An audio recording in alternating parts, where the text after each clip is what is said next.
see everybody that could attend live for this. It's going to be a good one. Today, I'm going to kick this call off in this training with understanding, first of all, what AI is. I know I get the question almost daily. In a lot of ways for the last few months, I've been figuring it out myself. So we want to really kind of get a good grip on what AI is and what AI isn't, okay? So give me a second. Let me know if you can see my screen. You guys see my screen? Yeah, you see the technology one, or am I on the wrong screen? You're good. Oh, you were. Was I? I was? Okay. Perfect. I even did a presentation for everyone today. Okay. So let's talk about AI. So first of all, understanding AI is just as important as understanding a new tool in your trucks or that's available to you. So there is a lot of common misconceptions. I think the one that I hear most frequently is that it's going to take jobs, and the Terminator one's getting kind of old. I've been wildly accused of basically, creating the Holocaust at times, and some internet trolls, and it's just simply not true. So here's the first thing that I want everybody to understand is AI is not new technology. It's been around and it's been embedded in our lifestyles for a very long time. All right, it was actually invented in the 1950s, and really what we're seeing now is that AI has become more mainstream. So if you think about any of the Facebook algorithms, any of the social platforms that you've been, been on for years, they've been using AI for an extended period of time. Court systems use it, like they've been in our infrastructure and in financial systems for a very long time. So it's not new technology, despite what everybody's thinking, but it's new to the general market, general public. Okay. And when it comes to a situation of worrying about if it's going to take jobs, I want to kind of give it to you in this way, especially for the trades. Okay. On the first side, all right, we've got a roof that's installed well, right? On the other side, we have a roof that's not so good. Okay. Believe it or not, they use the same tools to install the roof. Did they not? Okay. What's the difference? Person installing the shingles, right? The care that went into having the shingles installed. So if you could think of AI as being a tool, okay, a tool is a tool. At the end of the day, it's just an object that allows you to do something better, than you could before. And we can think of tools as evolving or getting better over time. AI cannot function without a human being at this point. All right, so it's not capable of being unsupervised at this point. Okay, now that might change in the future, and AI does have some huge possibilities, but there's more opportunity than there is consequence, in my opinion. Okay, now some people debate that with me, but it has the opportunity to make our lives a lot easier. There's another way to kind of look at AI in terms of your perspective changing, is really kind of looking at AI as, what happens if I don't adapt to it? Okay, so first of all, will AI make business faster? Yes. Will AI take certain jobs and allow us to do them more efficiently? The answer is yes. Okay. But what AI won't do, okay, is going to completely replace an owner or completely replace the person at this point. Okay. Now, my opinion is that anybody that's going to lose their job or lose their business over AI, it won't be AI directly that causes that. It's going to be a person using AI. Okay, so a company using AI will replace your company not using AI, and it's just simple math.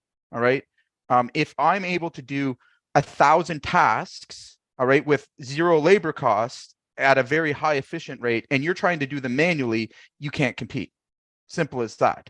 Okay, so here's the real way that we want to look at it. Okay, by adapting to it and removing the fear that's involved with it, or the time that you're resisting it, and you embrace it, because it's not it's already embedded in so many of our systems, so many things in our lives. It's not going anywhere. It's here to stay. Okay. In fact, it's been here the whole time. We just didn't realize it. So you really don't have a choice at this point. So the only real choice that you're going to have is adapt or die. Okay. And I'm going to put it just like that, because technology is only getting faster and faster and faster. And, from a contractor's perspective, I know it's overwhelming. It's a lot. Contractors in general are about 25 years behind in technology and adapting to change. They're very resistant to new technology, which in itself, for everybody that's here, everybody that's listening in, is an opportunity. If you're here and you're interested in this, you're already ahead of the market. Okay, so this might be one of the biggest open doors that you can take. All right, where it's something that can come into your business that actually makes your life easier, allows you to move quicker, and it's going to allow you to outperform your competition for a short period of time before everyone catches on. Again, it's the contracting world has been very slow to respond and to react to AI. You're only now starting to see things kind of trickle out into the market. Of course, Contractor AI was, the company that I formed for this specific reason. We see huge opportunity, and in fact, we have capabilities of using it in our daily workflows and our daily lives as a contractor. So hopefully today I can show you a little piece of that and how it makes life easier, and how you can immediately start to implement it to make your life easier and to do major things that you've been trying to achieve in your business. Okay, so the goal today is to take some takeaways away. So we're going to start with basic job costing so that everybody understands what the goal and the purpose of it. Before I go into that, I want to explain one very thing, and actually me and Greg were chatting about it this morning. We're both very passionate about the consistency of accounting and bookkeeping and knowing your numbers. So when it comes to job costing, I have we want to look at it as we have two systems, you should. Today, I'm going to be showing you guys a management accounting system. Okay. So this is not your QuickBooks. That is your regulatory accounting system. All right. If we can picture that, regulatory is looking in the past. Okay. So it takes information, but it's always lagging. All right. Therefore, it's very difficult to make decisions with it. And anyone that's using QuickBooks knows what I'm talking about. It's heavy data entry. We try to use it for job costing. It's not the tool to use for it because it's regulatory. It's meant to report to the government. Okay. It does not help you to forecast or look into the future. And this is where a big problem starts. Okay. The other thing is many contractors become overly dependent on a regulatory accounting system. All right. And what can happen is even a change with QuickBooks or they have a tendency to kind of launch things and not tell anybody. Even Greg, we were actually talking about that earlier, but without a management accounting, there's no check or balance to it. Okay. So let's talk maybe what a management accounting system would be. These could be spreadsheets. These can be, a number of different things, but essentially it's a separate operating, a tool that's going to allow you to make some predictions based on, past data. Okay. Or based on an estimate or a quote. Okay. So let's take job costing is one of the first places that we would implement at any level in every company. It doesn't matter, big, small, or the other. We need to have a job cost. Okay. And what job cost means is basically just how it sounds. We're going to take our materials, equipment, all right, overhead costs, which we'll get into, and we want to predict or, forecast what our profitability or profit margins are. Okay. Also includes labor, and we're going to talk about that, labor burdens, stuff like that. But basically, we want to have a full understanding of our cost on the job. All right. And we want to be able to begin to call our shots. So if our company requires, X amount of dollars for overhead, and, your goal is to, grow your business, you need to have a strong profit margin. We all kind of know what profit is. Many of us, it eludes us because we don't understand how the costs work together on a job. And more importantly, we have no way of knowing if we won or lost on a job. So what I see the most in big contractors, small contractors, is a general misunderstanding of what job cost functions are. And it tends to be treated like a regulatory system if you're doing it at all. So job costing is usually reviewed after the job is over. after the job has been done. And that is incorrect. Okay. That is setting yourself up for a world of pain. And what happens is we all get busy. And then all of a sudden, those job costs, if you're losing, you don't know why. Okay. And I hear this all the time is, I'm working so hard, and I don't understand why I'm not making any money. You get to the end of the year and, you don't have any money in the bank. Okay. That is a 100% thing that needs to be addressed. And the first and foremost, easiest way for contractors to get on top of it is start to generate a system that allows them to look at a job first before taking it on, before any costs are going out the door, expenses and stuff, and knowing, hey, this is what I expect to pull in profit. This is, how long the job's going to take.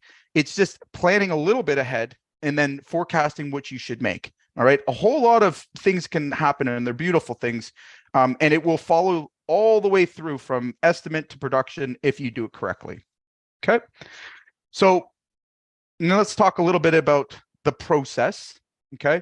And then this process will be different for everyone. So in terms of the process that I'm going to be showing you guys today, I simplified it down to the bare bones so that everyone can kind of understand it. And again, we all have different processes for generating estimates. A service electrician is not going to be the same as a commercial electrician. I get all of those nuances. A builder is going to be different, but the principles remain the same. Okay. Is that when we estimate a job, all right, the estimate to sale to production, okay, has to be fluent, and we have to be able to predict what our outcome of that project would be if we were awarded it.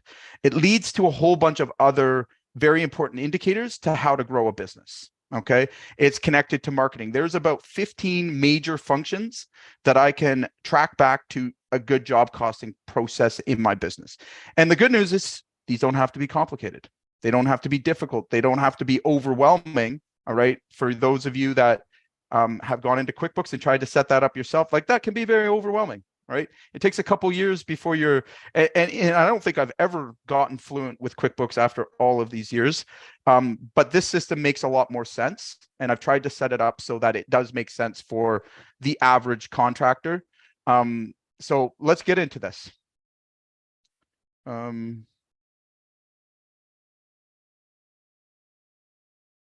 Okay. Bear with me 1 second. I might have trashed my sheet. Sorry, guys. By the way, everyone will get a copy of this sheet. So everyone will get the actual system that I'm showing today. Okay, I just sent the link through the chat. Did you? Because you guys changed my my thing. Okay. All right, this one's filled out, but I'll show the other one that we have here. Okay. So for are we on the right sheet here? Okay. So I've already filled this one out, just we were saving some time, but this is a general job cost. So on the left-hand side, we have our estimated job cost. We're going to compare what we estimated, okay, versus what the job actually took, okay? And where we want to see is at what point did the job go right or go wrong, okay? So very simply, we, again, whether you're using subcontractors, whether you're using hourly labor, all right, it's all going to come down to the same thing. So we have a couple of factors that are going to affect the price. First of all, knowing your labor burden. For anybody that is unsure what labor burden means, that's everything that goes into the cost of having an employee, all right, that is above their hourly wage. So if someone's paid $28, okay, there may be tax source deductions, there may be, your government state taxes, there can be a whole bunch of expenses. In Ontario, I happen to be in one of the most highly taxed places in the world. We have about 15 things. All right. So the actual cost per hour to have a man in the field is dramatically increased. Okay.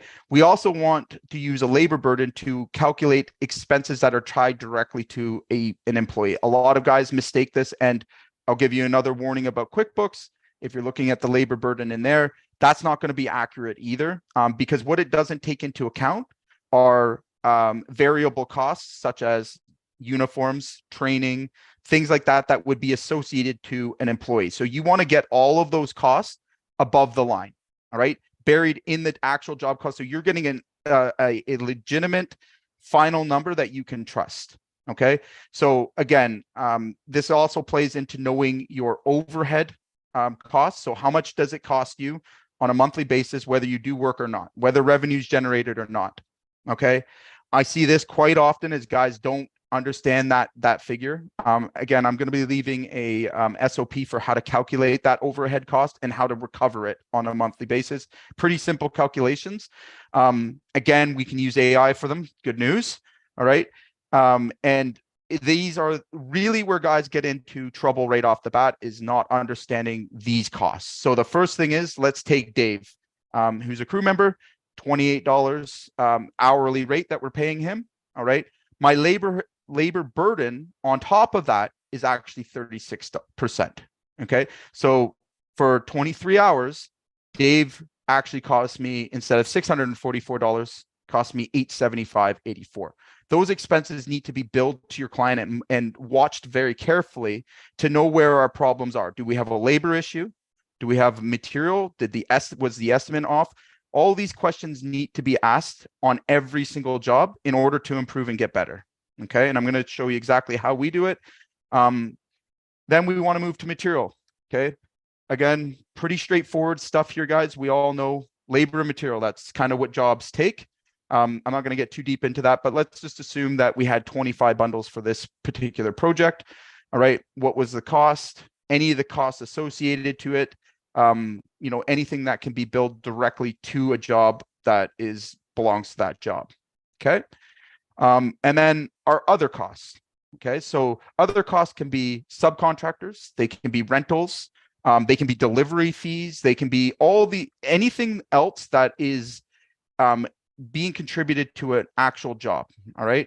Outside of your overhead expenses, everything should have a home where it belongs. Okay. And again, like I said, I strongly encourage everybody that's watching this to get every expense that they have above the line. You want to have a very, very clean overhead number that you can trust. Okay.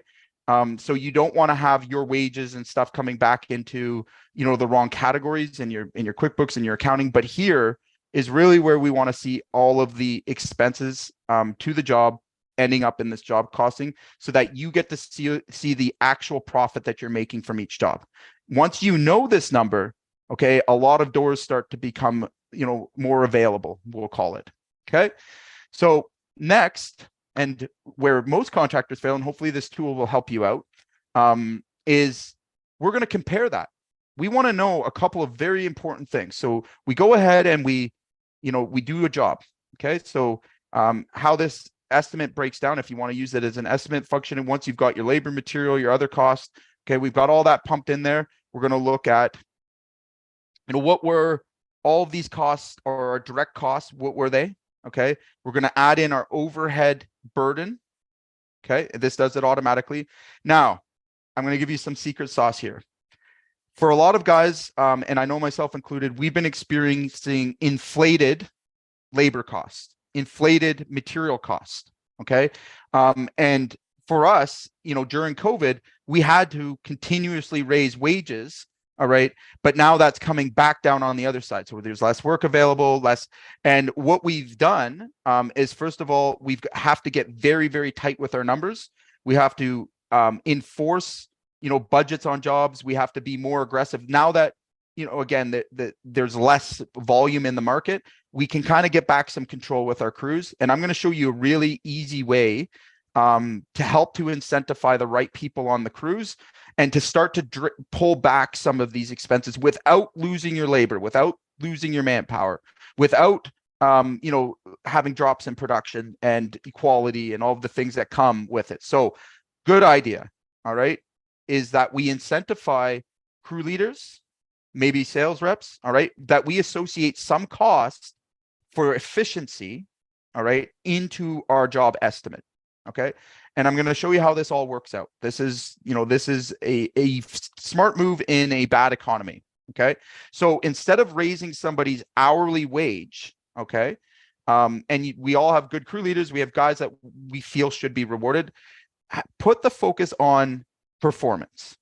Okay. Performance is, again, and what lots of guys do is they give, raises to the hourly rate. All right. And don't actually reward performance because they don't know. They don't know if a job's winning or losing.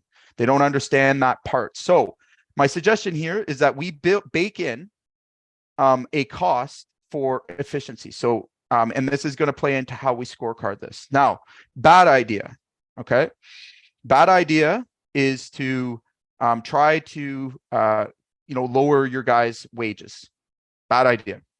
Okay. You can't go backwards in wages. So, but I'm going to show you how it may be volunteered with this kind of system. All right. So I really want to kind of summarize this as what I find with most contractors is that they're really bad at keeping score. Okay. We can all admit that. Now, what does that mean to your production and what's that mean to your staff? All right. It's the equivalent to going out and playing a game of hockey. I'm from Canada, so we'll use hockey for example. All right. Where there's no nets, we don't keep score. All right. And nobody has a stick. All right. That is equivalent to what you're doing. You're sending people out to play a game where you're wanting them to perform. All right. Without scoreboards, without any way of, keeping boundaries or, running an actual game. Is it a game or are we just out for a free skate? Put it in this perspective. Okay. A high performer goes to work every day and really puts his 110% in for you. And there's no reward for that. Okay. There's no recognition for that. Okay.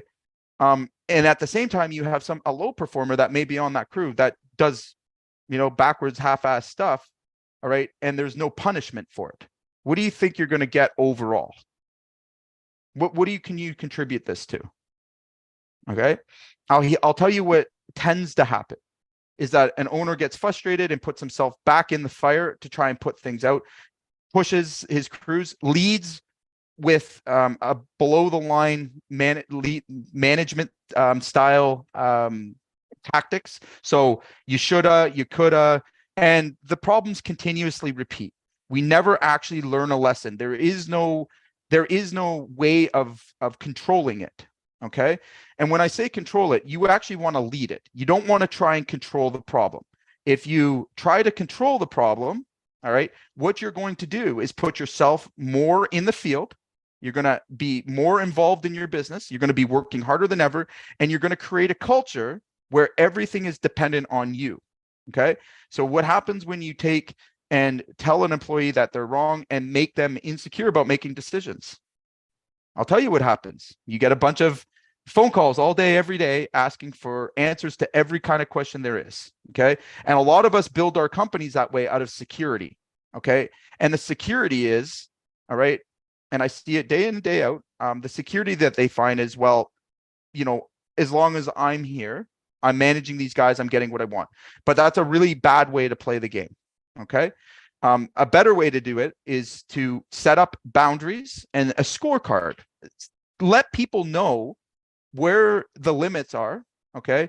Things like job budgets, things like hour budgets. Those are very important. If you want to set up a game of competitive hockey, all right, I would suggest, first of all, you have the right players on the team, people that are willing to play the game, all right, that are competitive in nature to play that game, and that you're keeping really good score, being that you are the house, you're the arena, you're the referee.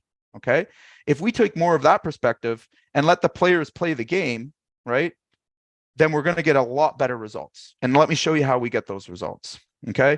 So the other beauty side of this is that you get to be more of a leader, right? How many of you guys actually love just babysitting and managing your staff? Like, is that pleasurable for anyone? No? How many of you do it day in and day out? Most guys I talk to. Okay. And do they ever learn? Do they ever get better, or does it get worse? Would you even know? These are all important questions, right? We want to grow and expand. I have no idea how many guys come to me. I want to grow and expand my business. Great. Awesome. How are we going to do that? No clue, right? They can't even maintain a small crew, but they want to all of a sudden be this bigger contractor. So let me give you some secrets to doing that. First of all, always be keeping score. Everything is a scorecard. If it's sales, if it's marketing, everything is a data-driven decision. When you start to realize that, okay, and you start to remove your emotions or your false beliefs or things that don't belong in business, you'll start to drown out the noise that exists in business, especially in contracting. And there's just so many distractions and things that take our attention away from what is actually happening. So again, this protects you as owner. At the end of the day, we want to be able to look at a job and it's black or white. We did or we didn't. Why or why not? Okay. And when you start to put that responsibility on the people who have control of the situation, okay, so staff in the field, do they have control of a job cost? Well, if you haven't empowered them to, then no. But when you empower them to, then yes. And where's that? Do you want that control? Do you want to be standing over anybody, micromanaging them and pushing them to do their job? Hell no. You want to be able to lead your team. Okay. Here's the reality. If you can't use score and you can't use boundaries and rules to lead your team, here's the rules, here's the boundaries, here's where we want to be. I want to give the vision of growing this business. Okay. You're going to find yourself always in that role of having to babysit, having, never hitting your job performance, never making the profits that you want. Okay. This is what's holding you back in a lot of ways, is you want to manage when you should be leading. Okay. Easier said than done, I know. Let's go through this. So first of all, once we feel really confident, we're going to put out the right number. We're going to price something with profit. All right. Now, my opinion, okay, and the way that I run my business is everything has to have a minimum of a 33% net profit. Okay. And that's after all my expenses are paid. Okay. And that's a low number. When demand is high, all right, I'm going to raise that number. When I have a lot of backlog, that number is going up. I want to get this number as high as possible. And it's not an ugly thing. It's not, you're not stealing, or like I hear these misconceptions, oh, I won't charge that much or blah, blah, blah. Like get over yourself. All right. Anybody that has that, this business is a supply and demand business. Okay. We are in a labor shortage and we deserve to be paid for what we do out there. Okay. It's more in your favor now than it's ever been to charge appropriately. Okay. And when I say charge appropriately, I want you to think of your future. I want you to think of the effort and the energy that goes into do it, and the risk, all of the things that go into running a contracting business. And then look yourself in the mirror and decide, do you want to be a poor contractor that struggles, or do you want to be a stable, wealthy contractor that is in the right markets and doesn't have to babysit a business? Because I'll tell you, you can. And it's really to do with these numbers, right? If you're not able to consistently generate a profit off of every job, good job. You are literally, you may as well work for wages. Like you're not in business, you're pretending. Okay. My opinion, and again, this will be different. Builders have different net profits, have different, objectives, markets, all those kind of things. I'm not being ignorant towards those. But a good company will have a minimum of a 33%. That's just to be on the field. Okay. That's just to be in the game as far as I'm concerned. And I know this because if you want to scale a business, where does that scaling power come from? It does not come from volume. Volume will kill you. All right. Volume is a resource game. All right. Don't get into the resource game. Don't get into the commodity game. Very few of our businesses have the structure and the capabilities to play the resource game. Okay.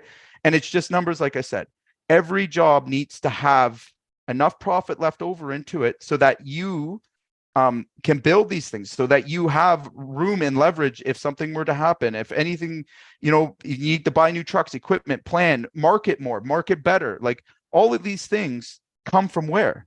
They come from the investment that you make in your profit. Okay. I think a lot of contractors out there misunderstand or feel bad about adding these numbers up. Okay. And it's just numbers. And I also want to give you, some clarity. They're totally doable. Okay. The more people that actually charge appropriately, the better the market is. It's the guys that don't take the time or care that put themselves in the position and they don't last long. Right. And this can also be a extremely big weapon for anybody that knows how to use it. I know instinctively, and my team knows, when somebody's underpriced a job. Okay. So think of your competitors. If you know your numbers so well, all right, is it so upsetting when you lose a job that somebody's underpriced and you know they're not making any profit on? How's that feel? Is it good, or they're eliminating themselves as a competition? In fact, if somebody's price sensitive, I'm going to send them now to that contractor, and we've done it lots of times. We'll recommend them. Hey, good job, right? Here you go, because we know they're not charging enough to actually be a threat to us. Okay, for us, I mean, numbers are the thing that divide, real established businesses and guys that are just pretending to be in business. Okay, knowing these numbers is your obligation, and as you can see, this can be done by anyone. There's no excuses. Okay, so now we'll get into our actual labor costs. This is where we want to make sure that our numbers line up. All right, so if a job was scheduled to take 27 hours or 23 hours and it took 28, well, we have a variance, don't we? Okay, I think most of us understand that. That's pretty easy math. But I don't think a lot of people compare. What staff member took the hours? What are the patterns? And this is how we're going to bring AI into this. So stick with me here on this one. And we want to know exactly where this job varied from our original estimate, because you're doomed to make the same mistake again if you don't learn the first time, right? So is it material?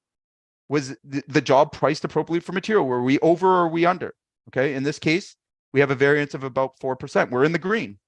Easy enough to understand, right? Any of that material over, under. And we want to make sure that we don't repeat the mistake again. Were there change work orders? Like all of these things that we can really look at a job and know if it's successful financially. Okay. Next, our sub. Did our sub charge more or charge less? Again, I think a lot of guys miss billings and when subs put in invoices. We catch them all the time, and it's because we've priced for one thing and then we get a bill for another, including suppliers, and I'm going to get into that. This is where you catch it first. It's too late waiting a month after the job's done, where you've forgotten all the information that goes with that job.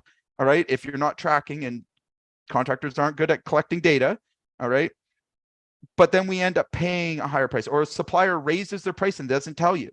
How often is that happening? Right? There was delays caused on your job consistently by using a certain supplier. How would you know? Or is it just a day-to-day occurrence? Have you just accepted it as reality? All right. These are really important questions, and they have everything to do. The most sensitive place and the place you're going to discover it first is here. If a job didn't go right or wrong, there's an absolute reason why. And it's your job to find out why, neutralize that from happening, and manage your risk. All right. You cannot be giving out prices that you don't make profit on. That is a risk. You are taking risk without reward. Okay. So think of it that way. And there's got to be enough room that things can happen. All right. Under normal circumstances, stuff happens. Okay. Your job is to make sure that you understand how it happened and then mitigate the risk on the next project or the next job. Okay. So now we get down to our actual job cost here, guys. So we'll look at our labor actual. We're going to compare the two, right? Well, give me a second here, guys. So now we're going to compare the two so that we know exactly where this job went off the rails, and we can go back directly to that and ask the appropriate questions. So in here, our labor was high. Okay, the form is going to tell you. Our material came in good. We're good there. Our other cost, we had subcontractor that came in high. Okay, we're going to look at that. Our direct costs, obviously, as a relate, 26% higher. Overhead costs, again, non-negotiable. That's how much is going into our overhead to cover it.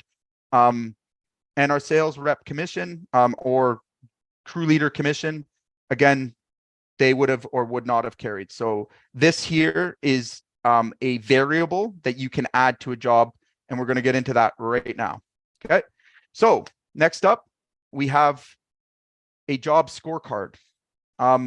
I'm curious to know, and I probably won't find out here, but how many of you guys actually are able to scorecard your jobs, your projects? How many of you actually sit down with your team and review why things went right or why things went wrong? I've asked that question literally hundreds, if not thousands of times, and I've maybe had 5 people give me the right answer to that. All right. And the right answer to it is there has to be a review of every project. If something didn't go to plan, the place to solve it is with everyone that was a stakeholder in that job. If not, we're doomed to repeat our mistakes over and over and over again. They never end. Okay. So how do we do this? We start first, and I've given you the scorecard here. And again, these can be changed up or adjusted for whatever field you're in, but very simple. Again, you can see this is already filled out most of its information. Okay, so you're filling out the first form, but we're going to take at first of all the financials. That immediately we're going to know, did we win? Yes or no? It's a yes or no question. If we didn't, why? Okay, and this is your opportunity to stand back. Okay, rather than you answer or make excuses, get your team to answer these questions. Get the people that were involved, get the people that are behind you, right? And if it's just you, well, you answer the question. But why? Why did this, and make it real? Get it into a form where it can be recorded, where we can create real meaningful data. Okay. So if there's cost overruns, we're going to say that the labor was late, took their time.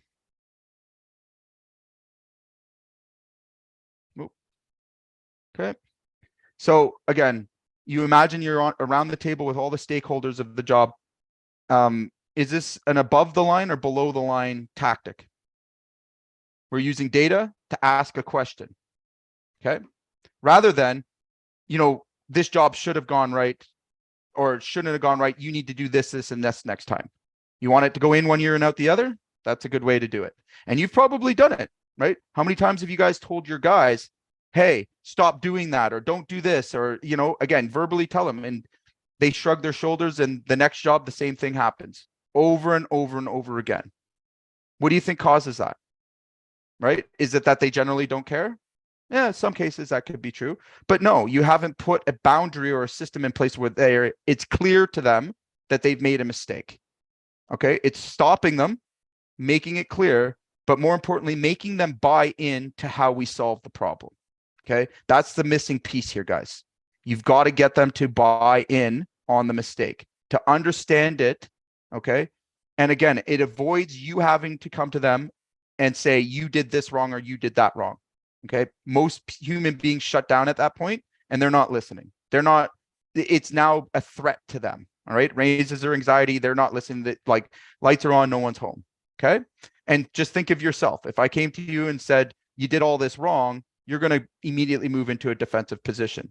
Whereas I'm like, here's the numbers, here's what's happened. Tell me what happened here. Get them to explain it. Get them to justify it. Record it. Easy enough. Okay. So were there change work orders that affected the job cost? Again, change work orders is a portion of the job, and most guys really mess them up. They should be much higher, more profitable than the job itself. Okay. If we are losing money because of a change work order, all right, we've got some serious questions to ask. Okay. Vice versa. If you're only making money on work or change work orders, and that's how you're generating your profits, you've got another more serious question to ask, right? That's not good for business, believe it or not. Okay. So next, was the project completed on time? I know in my business, this is one of the biggest things. Profit is calculated by not just the number, not, that we made our 33%, but the time that it took.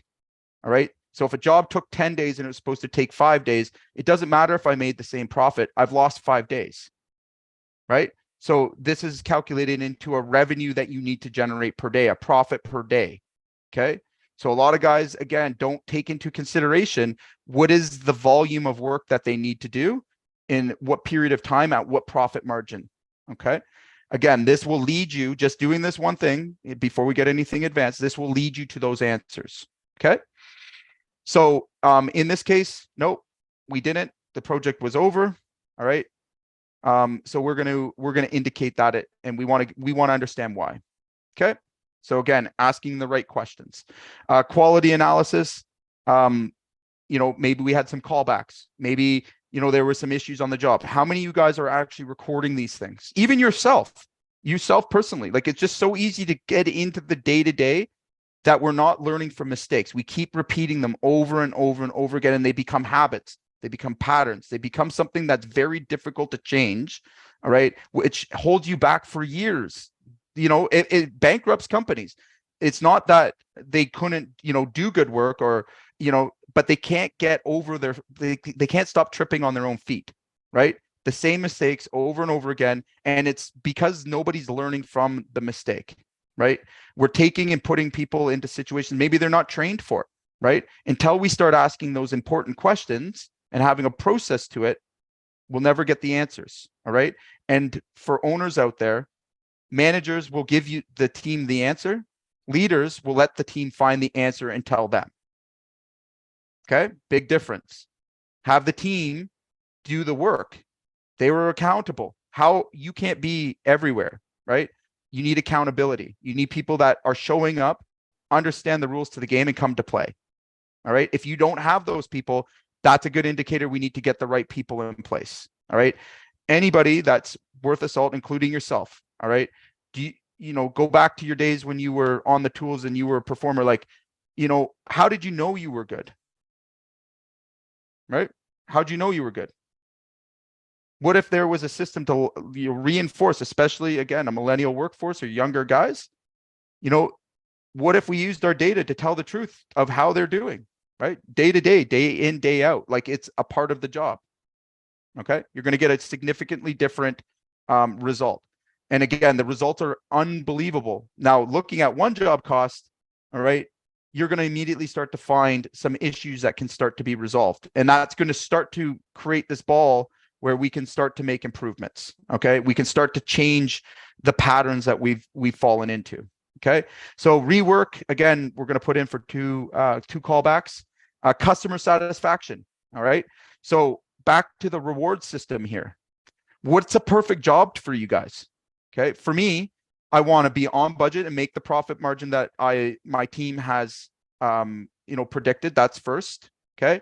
I want to make sure that, that we had, our job was on time. It didn't take 10 days when it's supposed to take 5. Okay. I want to make sure the quality of that project was consistent with our standards with, I didn't get callbacks. I didn't have any issues. Okay. Next, rework. Again, nothing destroys a perfect job than having to go back to it at some point, right? Were we going back? Did we have to take extra trips for stupid things? Guys forgot to put something in or didn't listen, and there was a breakdown. We had a communication problem that resulted in a callback. Those are very, very expensive things, and if left unchecked, will continue to happen. Okay. Next, customer satisfaction. Like, I'm very a satisfied customer to me means that I'm going to generate 2 to 3 more other leads or opportunities from them. Okay. It goes into our marketing now, right? Are we able to consistently satisfy our customers? Okay. So here I have you sharing the actual Google review, right? So I put one in here, the star rating. All right. We'll change this from good to just good. Okay. You can see I can go through this pretty quick. Subcontractors, very important. Is there a scorecard? And I could make an independent scorecard for each subcontractor that would play into just a simple answer here. But like subcontractors that are late, don't show up, that again, that you guys just generally just accept as reality. All right. Are you informing them like, hey, this is our standard. Like, here's the boundaries. You've violated that. Like, think about it. Right. If they don't know, and you're not showing them that and you're not making those corrections, you're going to be bound to face the same consequences.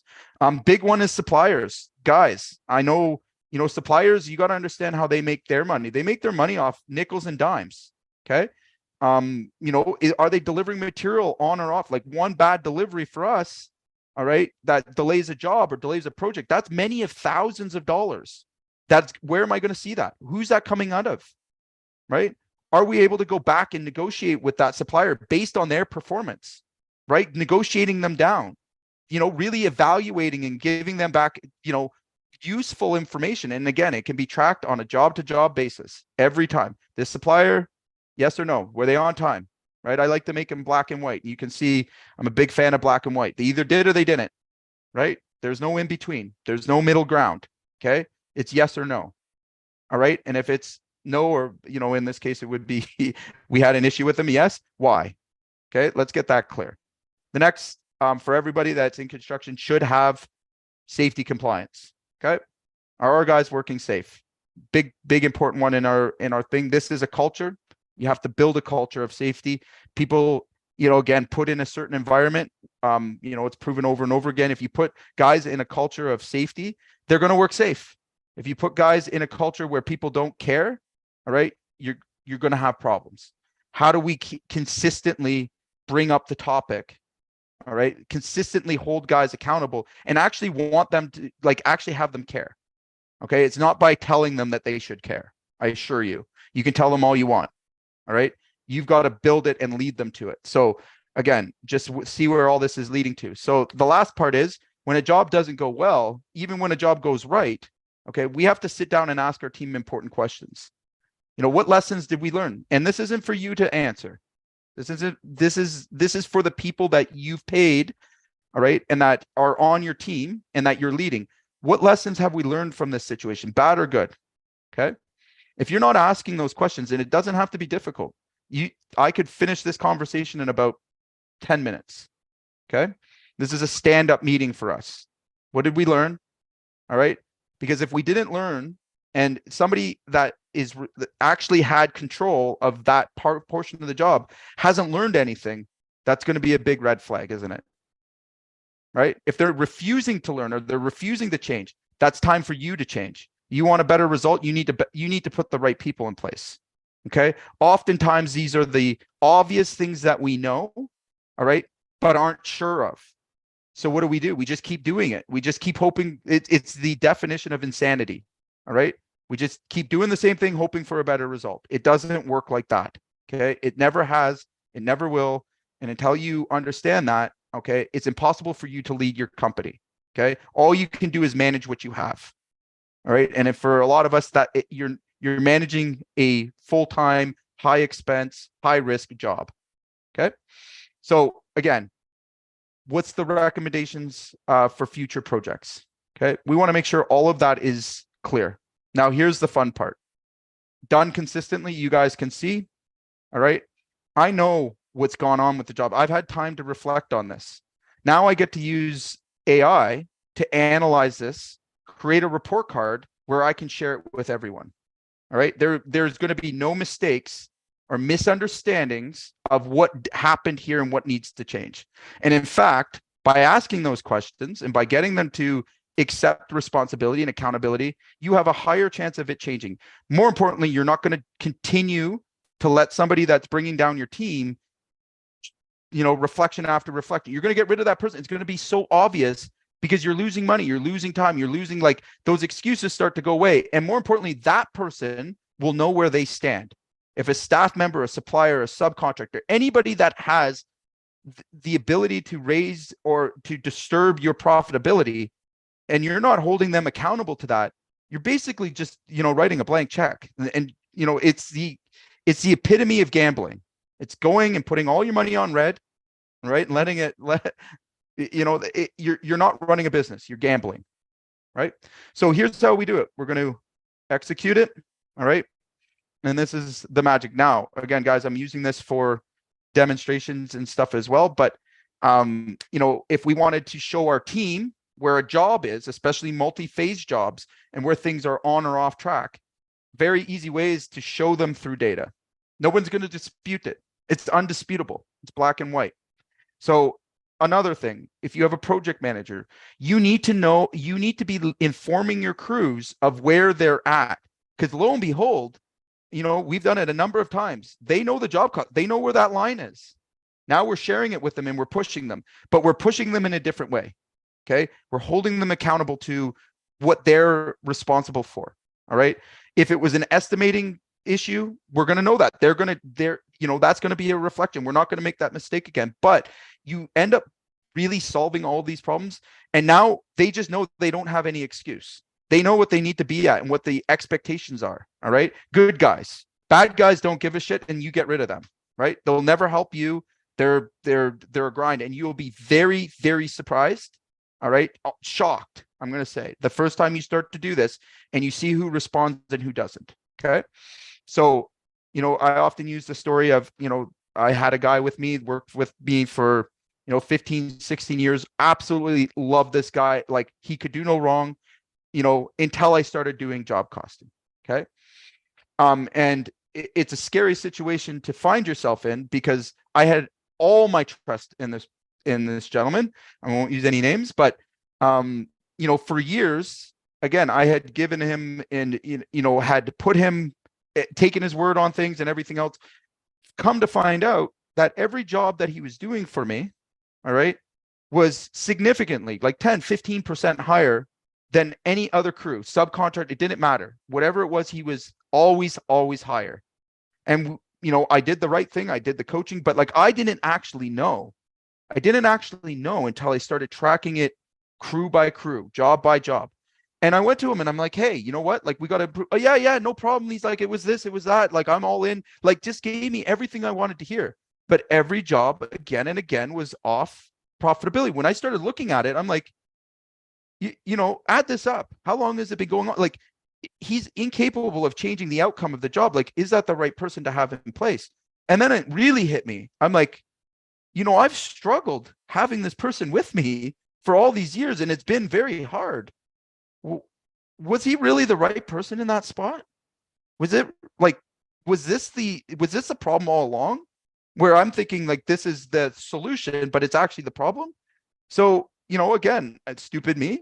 Another month goes by, and every job, it was only getting worse. Every time I would tell him about it, or we would have this heart to heart, it would get worse. Till finally it came to the point where I was like, that's it. And he was shocked. It was hard for me. It was difficult for me to cut that tie, right? And there was a whole bunch of emotional stuff I should never have had attached to it, all right? And I was actually chasing a loss. I was chasing, this idea of what I had in my head, and that this person was loyal. And no, had I had the boundaries and knowing the costs and knowing the expenses, that person would have never been with me all those years. In fact, he was holding the whole company down. And again, when I removed that person, well, all of a sudden, every job, like, it was like, how else would I have known? My emotions, my loyalty to him at the time, okay, was actually blinding me. All right. There was only one place, and one place only, that I could have known that. Okay. There was only one way of really knowing if somebody is pushing the company forward or pushing back. And I do this all the time with owners. And I'm telling you, I've shared tears. I've been through nasty situations when it comes down to data, and because it doesn't lie. Okay. People can bullshit. People, they can sell you. They know what your emotions are. There's, people out there that are, bred to, misguide you. And we've all encountered those kind of people, perfectly kind to your face, but just stabbing you in the back at the end of the day. There's only one place that you're ever going to know that for sure, and be able to make those tough decisions. Okay. And again, it comes down to those situations, like either they did or they didn't. When you start boxing things into these categories, you're going to be able to diagnose things. And more importantly, when the cancer starts, you have an opportunity to cure it, or you remove it. All right. We don't just let it live and thrive, on our profitability, on our future, because it will take your future from you, right? It'll run your business to the ground. And for guys trying to grow businesses, again, think about the leadership challenges. Think about all the things that the profit does to keep you in business. Like, you've got to have the right people on board, and you can't be standing over their shoulder for everything they do. The only way to know if they're performing, all right, is set those expectations, keep them to a scorecard. Okay. Reward the ones that are really putting in for the company, and the numbers will show you. Again, you can see you adding a bonus to somebody that can directly improve the job cost, right? Be it a foreman, be it a project manager. All right, incentivize the right people. If they know that they have to do those things, and that's the scorecard, that's how we know if they're doing a good job or a bad job. Watch the performance change. So let me give you an example of what I'm talking about before I show you the AI analysis. So we implemented this. We've had this system for a long time, but we implemented it with the AI, and it unlocks something different for us. So before, I was taking the scorecard and showing the guys the information, basically, and we were talking about it, and it was effective. It was okay. All right. But now I let them know, hey, I'm using AI. It's not my opinion. It's not my opinion anymore. Right. So I think a lot of us don't know, and the contractors don't understand that AI is capable of taking a non-biased opinion and analyzing it for you. So you don't have to be the bad guy or the one that's driving these decisions or these calls. All right. It changed a lot. So now it's like we have a biased, neutral third party that's free for us or near free for us to use. Okay. That's going to give us a report, and it's going to be accurate whether we like it or not. We can't get those feelings and those emotions in where they don't belong. Okay. And the more you stay black and white to this process, the better and better the results. Now, the other thing AI gets to do is it can accumulate and take that data and analyze it over a period of time. So we start adding these up, job after job after job. It's going to recognize patterns that you could not, even, accountants, bookkeepers, like really those hard pressing questions. All right. You can now take all of that data, feed it in, and ask serious questions. Is this crew working for me? Is that crew working with better for me? So I'll give you a really good example of how this is already improving our efficiency. With AI, again, I put in all of the data that I have, and contractors have so much data at their fingertips, and they have no idea what to do with it. They don't know how to organize it. They don't know how to position it so that they can make decisions with it. All right. Therefore, they don't have any power. They don't have any decision-making power. All right. And a lot of that is because we didn't know, to figure this stuff out. All right.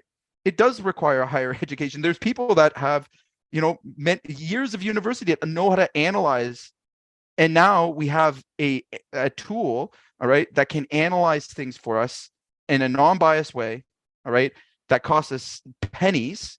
All right. That's going to give us really powerful feedback back that we're going to now be able to make real decisions, solid decisions upon.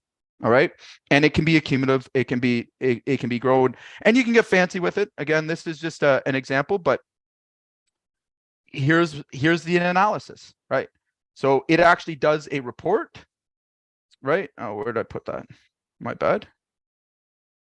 Oh, where is my report? There it is. So it actually runs a report. Right. And it's going to accurately tell, the score of the job. It's going to let your crews know. And you can set this up any way you want. I'm a big visual guy. But what I started doing is taking the sections that had to do with our crews and delivering them to them. Right. No bullshit here. Here, I'll just show you my, for real. All right. And the turnaround and the effect of this it's been incredible. Because first of all, I'm staying neutral. All right. Which, again, as a leader, I want to be as in neutral as possible until I have to step in and do changes. But I want my team to learn from their mistakes. So we'll just take one recent, right? That didn't go so well. All right. So here's our after project. This is the report that got delivered, right? So I take the time analysis, I take the quality analysis, I take, again, I'm not sharing numbers, right? Moving forward. Sends them a nice email, but they know on every job. All right. They know how they did and where they need to improve. More importantly, project managers now know where they need to improve. It's very difficult to look at a big mess and try and sort it out, but it starts with the job by job. Everything is and especially as you scale your business and as you're growing, you'll find that 2 or 3% is massive wins. It's the accumulation over time, 2% today, 1% today, 3% the next day, that starts to make massive turns. So how did this work out for me? So we implemented this three months ago, 90 days ago with our team. And again, this is where I removed myself. So I'm doing less now, right? My team's getting these reports. It's not me producing them. Okay. You just seen how we do it. As soon as that job cost is completed, all right, those questions, we have our management review, boom. All right. It produces this and it sends it to the crew. Okay. In a neutral tone. What do they have to fix? And here's what's happened. A almost 23, 24% improvement in labor costs. Just this one thing, right? So I've lowered my labor 23, 24, which is already pretty good. Okay. We've seen nearly everything go down. So I'll give you another example. We were really struggling getting reviews. All right. Which is an indicator that there's some problems with your crews and your production. If you're not getting reviews or there's a problem with the sales, since I've implemented this, we've got nearly 100% reviews on every job. Imagine that. No extra work, no reminders, like just here's the scorecard. Here's how I'm looking at you in black and white. So it improves. Imagine that, right? Stupid things, safety violations, safety things, trucks. Like we have guys now actually, looking at job costs and going, maybe I'll just take one guy with this instead of taking four. Like, again, that's the accountability you want to have. And it's going to empower some and it's going to force other ones off the boat. And that's okay. Because the last thing you want is people that are unresponsible or that can't help you get to where you need to be as a business and can't be on a team. All right. So anybody that's threatened by it, but it also gives them a gentle reminder, all right, that, we're still in control. We understand what is success. It gives them a picture of success, right? Showing somebody what success looks like, all right? Helping them, supporting them, and getting, again, I use getting rid of them, but sometimes that's the right decision. Even your best guys, if they can't produce or can't get it to the company, it's not wrong for you to get rid of them. And I think a lot of guys get hung up on, well, I've had this guy forever and you're not doing them any favors. You're actually enabling them and they're not happy. All right. So if somebody's displaying behavior that's bringing down a job cost, all right, think about what else they're bringing down. They're bringing down all the good guys on that crew too, all the guys that are motivated to be there. And we've seen the impact and the effects of one person. All right. And it's very hard to know. You're not out on the job sites. You're not in the trucks. You're not driving around with them. You're not, in the day-to-day grind with these guys. You could have and what I found is most, guys that may have been productive tend to be passive aggressive. They're not going to tell you to their face that they think you're a piece of shit and, that your company sucks. And who knows, maybe they've had a mental health issue, right? Maybe something shifted in their life or changed in their life. And it's your job now to be a leader and step in and ask the tough questions, get them the support that they need. If it's, if it's something you can help with, right? Again, you want to uncover problems. This is the way to do it because, again, it's going to be picked up here. You notice that there's no complicated systems, no, there's not a lot of magic to this. Okay. Now, by the way, thanks for letting me go. That was quite the rant. Hopefully you've gotten some value from this. I want to show you one last thing. By the way, everybody, this whole training will be in school. As well as the tool, the support to it. I have a labor burden calculators, everything that you need to set this up and start using it today. We will have up in the next day or so. We'll let everybody know in the Facebook group. Please take advantage of it. Please, this is the same system I've been using in my business since, near, the beginnings all the way to today, right? It's simple, it's easy to use, okay? And again, it can be shared. So the last thing I wanted to talk to you guys about in terms of where we've seen some huge gains in our business right now, especially, is that we need to be looking very carefully at our suppliers. Okay. Every supplier. All right. Great time at Christmas time to, reach out to them, have a coffee, look at those relationships.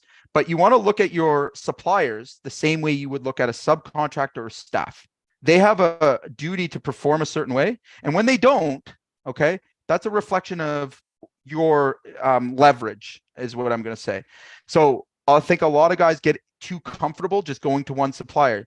I have a rule that I want to share with you, and I have a system that I use and that saved us hundreds of thousands, millions, well into the millions, right? $50,000 in the last month or so, okay? Is you want to build a relationship, all right?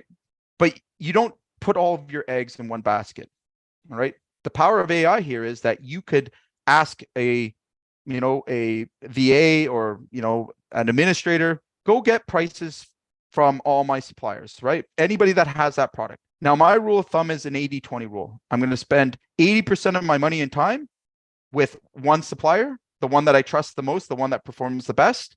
Okay. And I'm going to take 20% of that and I'm going to spread that around amongst anybody else that could possibly contribute or sell me the same product or service. Why? Because at the end of the day, all right, if anything shifts, all right, or prices are escalating, you want people buying for that business. All right. So it's a good rule of thumb, trust but check. Okay. Now, most guys don't have time. And it's the number one thing I hear. I don't have time for that. I don't have, okay, perfect. So if I told you that you had a 5 or 6% leak in your profit, all right, and the reason you don't have time is because you don't check your prices, right? What is a couple of cents here and there? Well, I can share with you. If we didn't practice this, I have a supplier that we do 80% of our business with, hundreds of thousands of dollars a month, okay? And when we checked our prices, there had been a recent drop and it was like 50 cents a pound for steel, okay? Very easy to go back, but they're not going to come to you. We went back to them and made them match all the other suppliers. How do we do that? We're keeping an eye on those things. We trust, but we check. They're never going to come to you and offer you a discount. They're not going to come to you and say, hey, it's less now. So how do you leverage that? How do you make sure you keep them honest, right? And again, the greasy wheel gets the grease, right? At the end of the day, they appreciate you for it, all right? It doesn't hurt the relationship. Okay, especially in the supply world. If you do it tastefully, I mean, you're not, again, there's give and take, all right? But you can use AI to analyze all of the data, all the times they missed the supply dates. You can really start to compare, am I making a good choice? How many of us have been left in circumstances where we just don't know? We've got this gut feeling, but we don't know, right? Even with the data in front of you, all right, there's a gap. You're seeing it, but you're not understanding it. Right? Take that burden off your shoulders. And the last thing I'm going to show you is just how easy it is. This, by the way, is ChatGPT. For anyone that doesn't know it, jump in school. There's some lessons on. I'm not going to go into the weeds on it. But ChatGPT now allows you to take a spreadsheet, all right, and you can analyze that work. All right. So, I mean, you take any spreadsheet and it'll allow you to analyze the work, right? Bear with me. Oh. Might be a bad example, but we'll go for it anyway. So again, for anybody that wants a quick win, have it analyze a spreadsheet, right? Just get used to, doing this basic form. And you will see some pretty cool stuff. You can drop like straight data into it. You can have it compare different things. Again, it's just another tool that's going to give you some leverage and some advantages. So we'll let that go ahead and analyze there. We'll see what she comes up with. Okay. And again, guys, think about this as being a smart tool. All right. Something that's going to give you leverage over anybody not using it. Right. You'd have to hire somebody pretty high level to come in and tell you these things in a lot of cases. Right. Now, it doesn't do all the work. I'll be honest. Like it's getting there. It's not perfect. You still have to actually be, putting in the right data forms, all those kind of things. But again, at a very basic form, it's definitely a tool. For what I just showed you, the prompts are all correct for it. So it does a really fantastic job of delivering on that. So here's the analysis.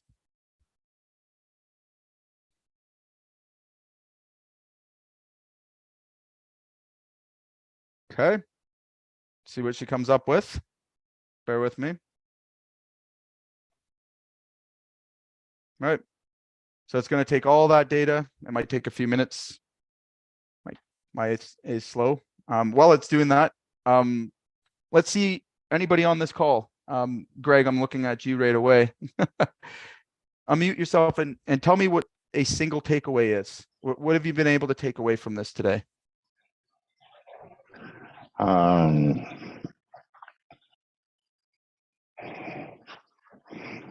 Having a good way to have accountability for Okay. the people that are working under you, and that it's a very clear way to look at the different areas to know where you got to improve.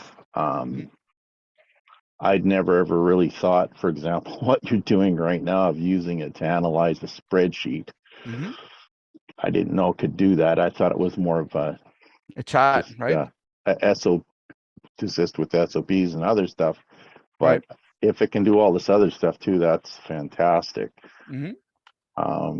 Definitely. To be able to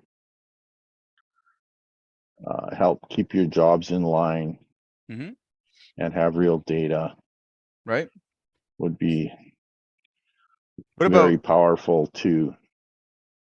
what about not having to do those kind of, like, again, Just if you were to yeah, add up just the yeah. amount of aggravation it would take, and that's why it doesn't get done. Like, listen, I'm not ignorant to it. I don't think anyone that's probably listening in is like, you know, there's still a little bit of work here, but like, we've gone to estimate job cost all the way back around to like, now we're going to keep everyone accountable to it. That's a very simple system, right? Using ChatGPT gives you that next advantage in that we know what we're looking at, because sometimes we can see it and not know what it means, right? And just that extra set of eyes. Yeah, it's my internet's, it won't let me do it with this internet feed, but you get the gist. It's going to break it all down. It's going to analyze it. It's going to help you do the hard work, the high level stuff. Now, again, I can't stress this enough. It's not the be all end all. Like, it's, you know, it's not perfect, but it's something that, again, it's going to help you to move quicker and make good decisions. And that's really what I think all of us are after here. If we knew exactly what to do, right, and the exact order we were supposed to do it, well, life would be a whole lot easier, wouldn't it? It would be a lot less stressful. Right. And I think, you know, this leads you to those definitive answers, provided you keep your structure, of course. Make sense? Yeah. Instead of being able to just have the data in QuickBooks under projects. Right. Which, again, but what is this? How did I do? I lost. You don't, you don't want to come to that conclusion that I just lost, but why? It doesn't tell you why. No. Right. It doesn't keep your team knowing why. Like, you need to let them know, because again, if you continuously reward and you don't say anything, right, when you've taken a loss and you just kind of keep that to yourself, and, you know, what do you think is going to keep happening? You're telling your team inadvertently that it's okay to keep doing what you're doing. You're reinforcing the loss, right? You're reinforcing it. And again, most owners don't, like, always give me the excuse, I don't have time. And I get that. The reason you don't have time, the busiest owners that I encounter have this problem. And I wonder why, right? I bring it back to my story that I was sharing with you about, you know, that staff member was with me a long time. Like, I always reflect on that and thinking of like how my emotions misled me, right? That wasn't really his fault. And I know that might be crazy to say, that wasn't really his fault. I had encouraged it by not saying anything for years. I made that possible. I basically tapped him on the head and said, great job. And then when I realized it wasn't in my favor, all right, you know, where me as the owner, I'm a big boy, I'm responsible. You're in business, you better be able to handle your numbers, right? That would have never happened today, standing here today, but it went on for 15 years where I was reinforcing the thing that was dragging me down. And I can't imagine how many guys I lost, like how many, you know, opportunities, like, you know, we could never get jobs done on time. And they're in front of me, is right there, you know, but again, it comes in the form of, you know, I think there's a good saying for it. It's, you know, a wolf in sheep's clothing, right? You know, you think that this person is there and you've got all this, you know, you're trying to, you know, run your business and do the right things, but this person's literally like working against you. And I wonder how many, when we really sit down and reflect, are going to find these things, right? It takes some courage to do this, by the way, because you're going to find things out very, very quickly. And there will be no disputing it. So that will force you to be, you know, make decisions that that probably been coming a long time, right? And again, I have this experience with owners in day, and I've had them with you, Greg. So, I mean, where we realize that, hey, you know what, this is exactly what it is, right? And it's black and white. We can move on from that. Cool. Brendan, I see you're on here too. What's one takeaway you can take away from this? Well, I think really the biggest one is doing the report cards after the jobs. And I do have a bit of a question on your workflow on that. Sure. When you have your stand-up meeting, Mhm. do you have a tablet or something that you're filling out, or is it like you do it on paper and then bring it back and input it, or what's the procedure for getting that into the AI? So that form I just showed you Yeah. has a tab in there that it will analyze it for you. So all you're doing is filling Right. out the spreadsheet.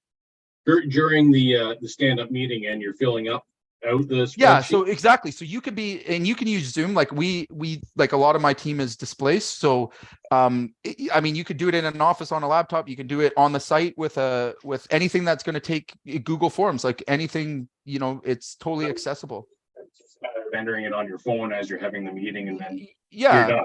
Yeah, right. okay. And you're just basically asking the questions, and you're showing the card, right? Yeah. And again, you bring the stakeholders into place. All right. Yeah. And especially for guys that are building new teams, very, very important. If you start off on the right foot, okay, and you start off setting the boundaries and the rules to the game quickly and clearly, all right, this is a key. You'll notice that that's very clear. There's not a lot of you don't want to make it complicated because it doesn't work. I really like the fact that it's very black and white. It's here, we did it or we didn't. That's right. And it was sort of a, I'm looking at it as, okay, I'm sure picturing it as a stand-up meeting of, myself or the whoever in a group, and just wondering what the best procedure is for getting that information as fast as possible. And I guess a phone or a tablet into that Google Doc. Yeah. One other quick thing, Sure. I don't know if Juan can hear me, but I did try to grab that sheet off the chat and it's locked. Oh yeah. So I'm gonna put it into school for everyone. Okay. So it'll be in there for everybody to take advantage of. That's a new like we branded it and stuff for us. So we're gonna put the training. We've got a bunch of SOPs as well in terms of the incentivized program. So for anybody that's still with us, I have a wicked procedure incentive program. I forgot about it, but and I have the SOP directly for that process that we just looked at. So for the report card, there's specific, actions, an SOP that you would share with your team first. Okay. That lays the ground rules. So those are the rules to that scorecard. Okay. I'll be including all those in school, like exactly how you perform it every time. It's nice and clean. And it's tested true. Like, again, I showed you guys, man, I'm no bullshit here. I'm using it in my own business. It's not a theory or anything else like that. Like, I want to bring you stuff that's, that I haven't tested and I know to be true. And then for those that want to bump it up to the next level, and you'd be wise to, you can bring your labor cost down dramatically. I have an incentive program. And the key aspect here is stop giving $1 an hour raises, start giving incentive raises on performance. Okay. I have a calculator for that. So especially when going through a recession or anything like that, guys coming to you, like guys that are performing still want to get increases. I don't want to increase that hourly over like that static number. I want to give them an incentive that's based on the profitability of the job. With this report card, again, there would be conditions to it. So again, take the crew leader that's, already making $30 an hour. All right. I'm going to go to him with my incentive program and I'm going to give him a clear game plan. And I can go through that with you guys really, really quickly at the end. But this report card will let him know job by job by job. Did he get it or didn't he get it? And I've got it broken down where it shows the amount that I am now, and it's right in my job. It goes in the estimate. Every job is getting it. So when there is jobs that don't go well, I'm recovering some of that expense. And what I've had happen, and no bullshit, okay, I've had guys come to me and say that you're paying me too much. You can lower my wage. And I was like, what? He's like, no, like, because they weren't hitting the job cost. And the team's looking at everybody's wages going, this guy's not pulling his weight. Instead of me having to come down on them, they're going, no, they recognize that because I've given that boundary now that, and the one guy's not performing, you'll start to develop A players this way, right? You can't bring A players into a B and C environment. Okay. No. If you want an A environment, it's you gotta reward the winners and you gotta get rid of the losers faster. And the more that the guys in the field know this game, they're gonna remove them for you. Won't have to worry about it. And then you're gonna start to attract bigger and better performers. Again, a lot of guys leave companies, all right, not because of the money, but because of the, you know, the low performing, low people that they have there that are bringing them down. If you've got a, you know, a stud and you put him in with a bunch of, you know, guys that don't give a shit and that are getting paid the same as him, game over. Now's the time to weed all that out. And there's going to be more guys coming available. Like, again, get these attractive things in your job ads and everything else. And it's very simple now with the AI to analyze on every single job. So it's always being accounted for. And again, you know, you're dealing with it not months down the road, like every job by job, right? And I guess the incentive program, you sort of make it so it's like baseline performance. They pretty much would get something, and the greater it gets, they would Correct. get. Okay, yeah. Yeah. So, and again, I'm going to give you guys all a very big warning on this. This is like, don't start off with, don't go from just starting your job costs. I want to give some rules of caution here. Okay. I would rather you just give a bonus. All right. When it's suited, not tell any of your guys about it. Okay. Don't say anything. Do not. And I repeat, do not offer an incentive program or, you know, have it without having your numbers in line. Okay. If you want to see a mutiny, and I've done it myself, it took me 10 years to develop our incentive program, and I had full mutinies. I had, you know, crews quitting and stuff because I offered something and then had to change the rules to the game, and it made it a moving target. Done. Gone. Only add the incentive when you have clear numbers and data that are showing consistency. All right. And you're in the right place to do it. Otherwise, again, it will backfire on you quick. That's why I'm saying just give out a bonus to start off with, right? Make sure that you're giving, and again, before money as well, like just telling your guys what they did good on and what they did bad on will get you so much further than just, you know, saying we didn't make any money on this job. Like, do you know what that sounds like? Well, why didn't we? Like, what that have to do with me, right? You've got to answer those questions. So again, and then for next time, you know, you're trying to get them to win that bonus. You can't make it so that it's impossible to achieve. You actually want to be so easy. You want them to be making a ton of cash doing it. All right. And that's where really you start to get like solid leaders that are going to be with you a long time. And the real like top guys, all right, they're not coming to you for the hourly bump. All right. They're coming to you for, you know, more share of the incentive program. And I have a really cool way. I'll go through it really, really simple of like pooling it. All right. Where you can reward the whole crew or you can reward one person. But this takes a little bit of time. And again, it's going to be based on you doing the fundamentals as an employer, like reviews. All right. Because this can get out of hand if you're not, and follow this to the T. Like if you want to launch a bonus or incentive program, please, like I've 10 years of struggling through to get this right. And I mean, again, like all it takes is one sort of thing off. I have a whole, you know, we make this clear. It's in the employee handbook. Like there's no guesswork. It's black and it's white. And again, I can just rinse and repeat. Like I don't change the rules to the game. There's no, you know, guys take accountability. They know why they did or didn't get it. All right. There's a formula for this. We have and again, AI can do this math for you a whole lot faster. When you put these kind of processes in, but again, this is a much more advanced level thing. Just keep it simple. In my opinion, if you had a $200 bonus that was built on every job cost that went into the estimate you intended to give, you didn't have anything to do with your profit, paying out that $200, all right, versus, you know, losing on every job, like you will see a night and day difference. Okay. Right. The guy will push to get the $200 and save you thousands in the process.